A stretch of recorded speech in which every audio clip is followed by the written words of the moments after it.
Bayangkan kamu sedang melakukan hal yang benar. Kamu jujur. Kamu teguh pada prinsip. Kamu tidak ikut-ikutan. Tapi entah kenapa kamu mulai merasakan tatapan sinis, bisikan di belakangmu, bahkan komentar yang menusuk. Kamu bertanya-tanya, apa salahku, mengapa mereka membenciku? Wajar jika kita merasa tidak nyaman saat dibenci. Otak kita secara alami ingin diterima. Kita ingin disukai, ingin dianggap bagian dari kelompok. Tapi, inilah pelajaran dari para filsuf Stoik. Dibenci bukanlah kutukan, melainkan ujian karakter. Bahkan bisa jadi sebuah bentuk penghargaan yang tersembunyi. Epictetus pernah berkata, jika kamu ingin maju, bersiaplah ditertawakan dan dibenci. Mengapa? Karena orang yang hidup dengan prinsip akan selalu terlihat aneh di mata mereka yang hidup dengan kompromi. Orang yang teguh akan mengganggu mereka yang goyah. Kebencian seringkali muncul bukan karena kesalahan kita, tapi karena keberanian kita. Kita berani jujur di tengah budaya basa-basi. Kita berani memilih jalan berbeda saat semua orang memilih aman. Kita berani bersinar, dan itu menyilaukan mata mereka yang memilih bersembunyi. Jadi pertanyaannya bukan lagi, bagaimana agar semua orang menyukaiku, tapi lebih tepat, apakah aku dibenci karena hal yang benar? Jika iya, maka selamat. Kamu sedang menjalani jalan Stoik. Jalan yang sunyi tapi penuh makna. Jalan yang tidak selalu disambut pujian, tapi akan membentuk jiwamu jadi kuat, tenang, dan merdeka dari pengakuan orang lain. Ingat, bahkan Socrates dijatuhi hukuman mati karena keberaniannya berpikir. Bahkan Marcus Aurelius, seorang kaisar bijak, dihujani kritik karena keputusan moralnya. Tapi mereka tak gentar. Karena mereka tahu dibenci karena kebenaran lebih mulia daripada disukai karena kepalsuan. Maka mari kita gali bersama. Mengapa dibenci itu justru menyenangkan? Apa yang bisa kita pelajari dari rasa tidak nyaman ini? Dan bagaimana kita bisa mengubahnya menjadi kekuatan batin yang tak tergoyahkan? Bagian 1. Sumber kebencian. Bukan kamu, tapi cerminan mereka. Ketika seseorang membencimu, insting pertama kita biasanya langsung menyalahkan diri sendiri. Apa salahku? Atau, kenapa mereka begitu kejam? Namun stoicisme mengajak kita untuk melihat dengan lebih jernih, bahwa kebencian orang lain seringkali tidak sepenuhnya tentang kita, tapi tentang mereka sendiri. Filsuf Stoik Marcus Aurelius menulis dalam Meditations, ketika seseorang bersikap tidak adil, itu bukan karena dia jahat, tapi karena dia tidak tahu yang baik. Kebencian lahir dari ketidaktahuan, luka batin atau rasa terancam. Ketika kamu bersikap jujur di lingkungan yang terbiasa manipulatif, kejujuranmu akan tampak seperti ancaman. Saat kamu bekerja keras di tempat yang terbiasa malas, semangatmu akan dipandang seperti pamer. Bahkan saat kamu diam dan tidak membalas, mereka bisa merasa kamu meremehkan mereka. Itu bukan salahmu, kamu hanya menjadi cermin. Dan orang-orang yang belum siap melihat bayangan mereka sendiri akan memecahkan kaca, bukan memperbaiki diri. Benci adalah respons defensif. Ia lahir dari rasa kalah, cemburu, atau tersinggung oleh sesuatu yang tak ingin mereka hadapi dalam diri mereka sendiri. Itulah mengapa tokoh-tokoh besar sepanjang sejarah hampir selalu punya pembenci, justru karena mereka membawa nilai yang mengganggu kenyamanan banyak orang. Socrates dibenci karena bertanya. Galileo dibenci karena berpikir. Bahkan Nabi pun dibenci karena berkata benar di tengah sistem yang salah. Jadi jika kamu dibenci karena berkata jujur, bersikap adil, atau memilih jalan yang sesuai prinsipmu, itu bukan tanda kamu keliru. Itu bisa jadi tanda bahwa kamu sedang mengganggu zona nyaman mereka yang hidupnya penuh topeng. Tentu bukan berarti kita harus arogan dan menutup diri dari kritik. Kritik yang sehat tetap perlu disimak. Tapi kita harus bisa membedakan mana suara jujur yang ingin membantu kita tumbuh, dan mana suara benci yang hanya ingin kita tenggelam bersama luka mereka. Stoicisme mengajarkan kita untuk tidak mengambil semua reaksi orang lain secara personal. Mengapa? Karena reaksi mereka adalah milik mereka. Kita hanya bertanggung jawab atas tindakan dan niat kita sendiri. Sisanya, kita lepaskan. Kita tidak bisa mengendalikan perasaan orang terhadap kita, tapi kita bisa mengendalikan bagaimana kita meresponsnya. Dan ketika kita menyadari bahwa kebencian bukan sepenuhnya tentang kita mulai merasa ringan. Tidak perlu membalas, tidak perlu menjelaskan, tidak perlu berubah demi diterima, karena justru saat itulah kita benar-benar merdeka. Dibenci bukan lagi ancaman, tapi pertanda bahwa kita sedang berjalan di jalur yang otentik. Dan jalan yang otentik meski tidak ramai adalah satu-satunya jalan menuju jiwa yang damai.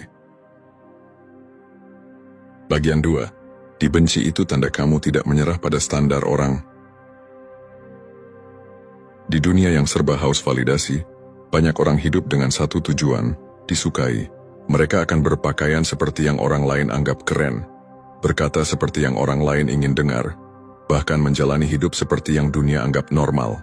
Mereka rela mengorbankan prinsip hanya demi satu hal, penerimaan.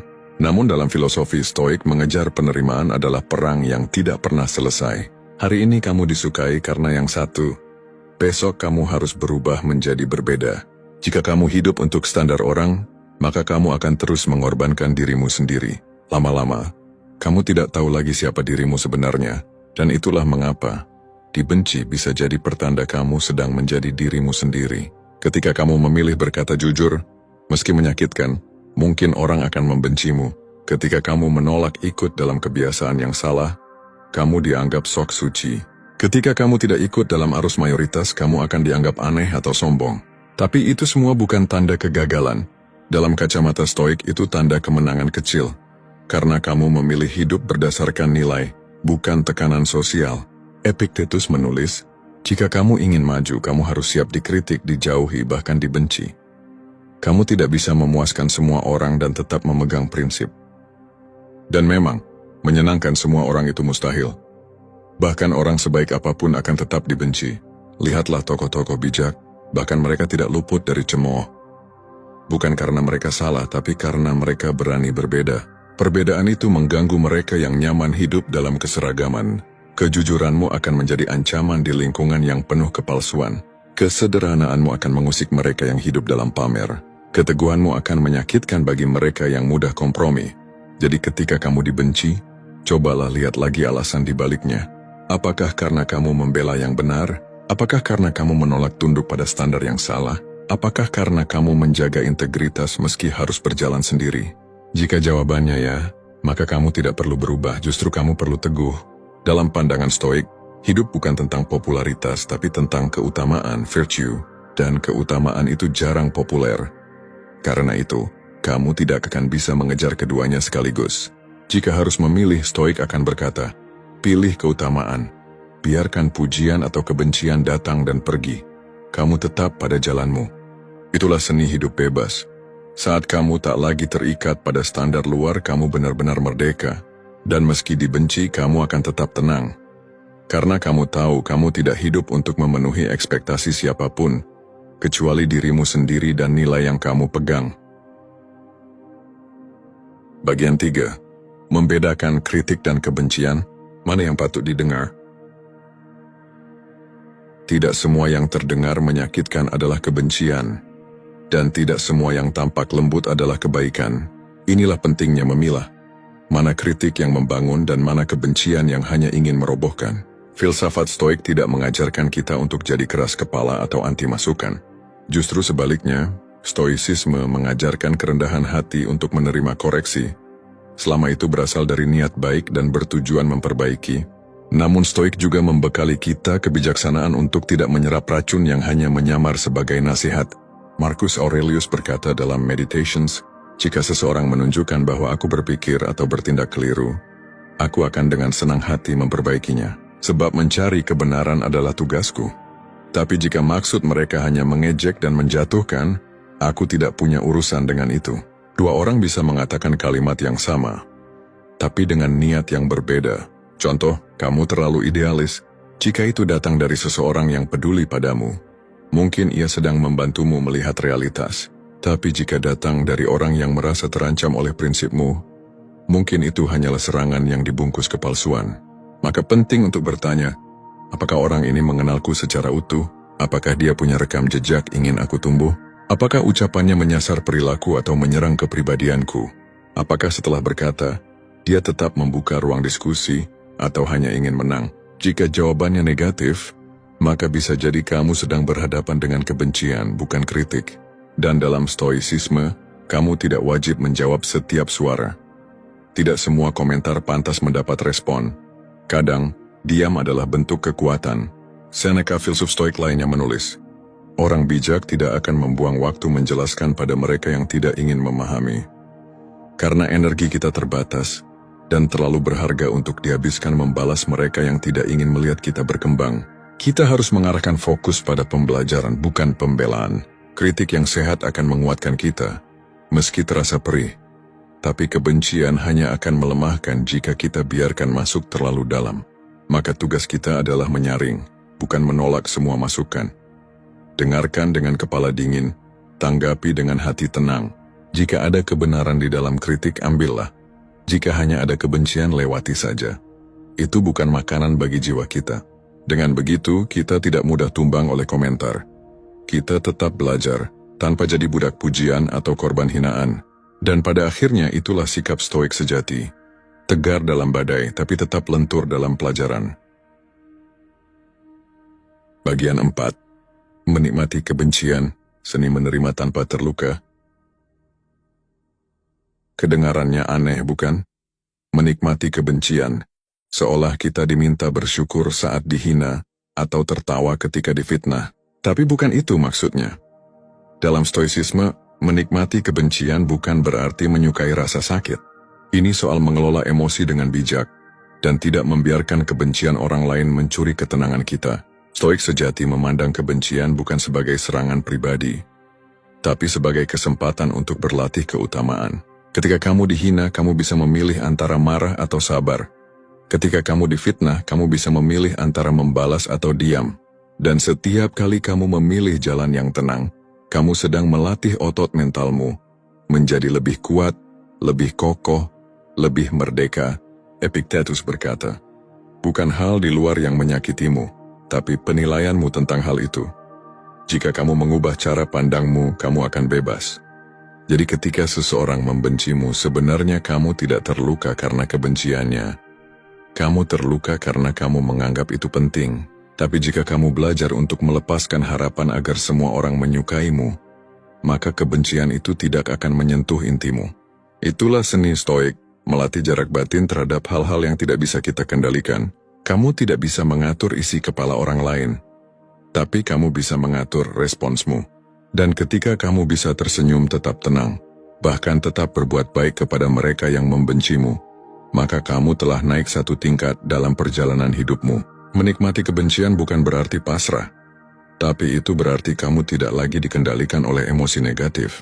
Kamu melihat kebencian seperti badai, keras, berisik, tapi sementara. Sedangkan jiwamu adalah pegunungan, kokoh, tenang, dan tetap berdiri. Cara lain untuk menikmatinya adalah menjadikan kebencian sebagai indikator pertumbuhan. Kadang, semakin kamu naik level, semakin kamu akan dibenci oleh mereka yang belum siap melihatmu berubah. Dan itu tidak apa-apa. Itu artinya kamu tidak stagnan. Bayangkan seorang petani. Ketika tanamannya mulai tumbuh tinggi, semak liar akan mulai mengganggu. Bukan karena tanaman itu salah, tapi karena ia tumbuh. Begitu juga denganmu. Jika kebencian datang karena kamu bertumbuh, maka itu layak dirayakan dalam diam yang tenang. Terakhir, menikmatinya juga berarti tidak mengubah siapa dirimu hanya karena tekanan luar. Kamu tetap jadi dirimu. Bahkan di tengah kritik, di tengah olok-olok, di tengah fitnah. Dan kamu belajar satu hal. Ketenangan itu bukan ketika dunia diam, tapi ketika kamu tidak lagi butuh pengakuan dunia untuk merasa damai. Bagian 5. Dibenci tapi damai.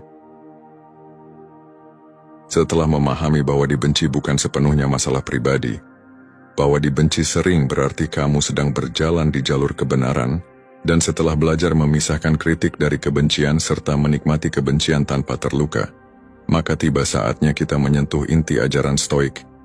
Damai dalam diri meskipun dunia membenci.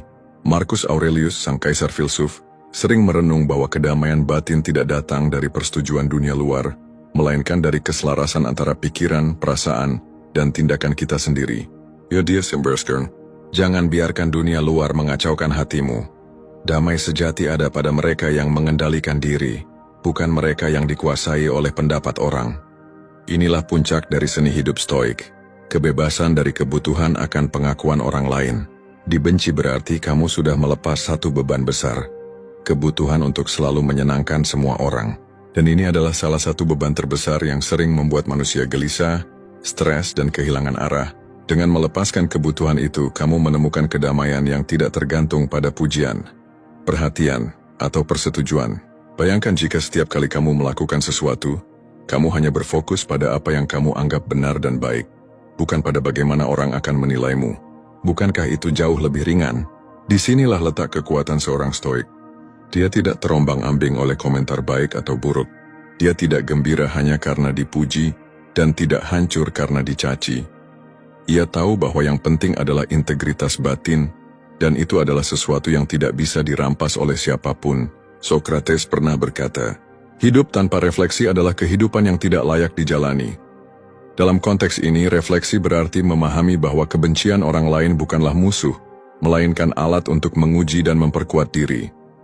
Maka ketika kamu mulai merasa dibenci, gunakan itu sebagai sinyal. Kamu sedang menjalani proses pembentukan karakter.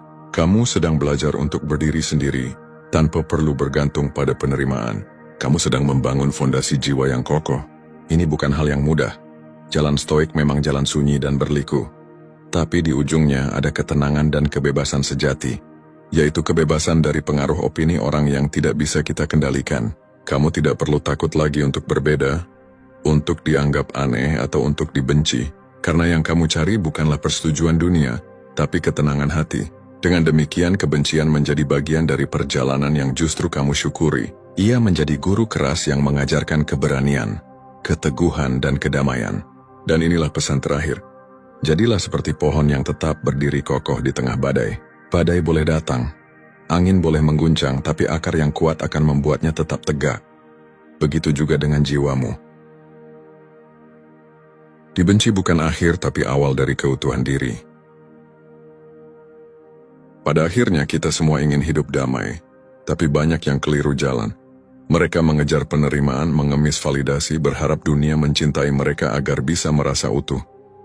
Padahal kedamaian yang sejati justru lahir saat kamu tidak lagi bergantung pada dunia luar, termasuk pada pendapat dan penilaian orang lain. Filosofi stoik tidak mengajakmu jadi dingin atau antisosial. Justru sebaliknya, ia mengajakmu menjadi manusia yang tangguh tapi tetap hangat, yang bisa menghadapi cemoohan tanpa kehilangan kasih, yang bisa berdiri tegak meski sendirian, dan tetap tersenyum meski tidak dimengerti. Kamu tidak perlu membalas kebencian dengan kebencian. Kamu tidak harus menjelaskan siapa dirimu kepada orang yang sudah bertekad salah paham. Dan kamu tidak harus berubah hanya karena mereka tidak setuju dengan pilihanmu. Ketika kamu dibenci dan kamu tetap berjalan sesuai prinsipmu, itulah kemenangan. Ketika kamu dicaci dan kamu tetap berbuat baik, itulah kemuliaan. Ketika kamu tidak dimengerti tapi kamu tetap damai, itulah stoik sejati. Ingat, dibenci itu menyenangkan bukan karena rasa sakitnya, tapi karena kamu tahu kamu sedang tumbuh. Kamu sedang diuji, dan kamu tetap kuat. Kamu sedang ditentang, tapi kamu tetap tidak goyah. Kamu sedang diasingkan, tapi kamu tetap utuh. Itu tandanya kamu sedang naik level. Dan di sana, di titik itulah, kamu akan merasakan kebebasan sejati.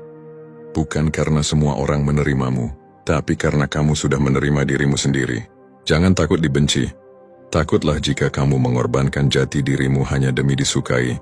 Jadilah kokoh dalam kebenaran, tenang dalam badai, dan damai meski sendiri. Karena pada akhirnya satu jiwa yang selaras dengan nilai hidupnya lebih berharga daripada 1000 pujian kosong dari dunia. Dan itu adalah hidup yang pantas dijalani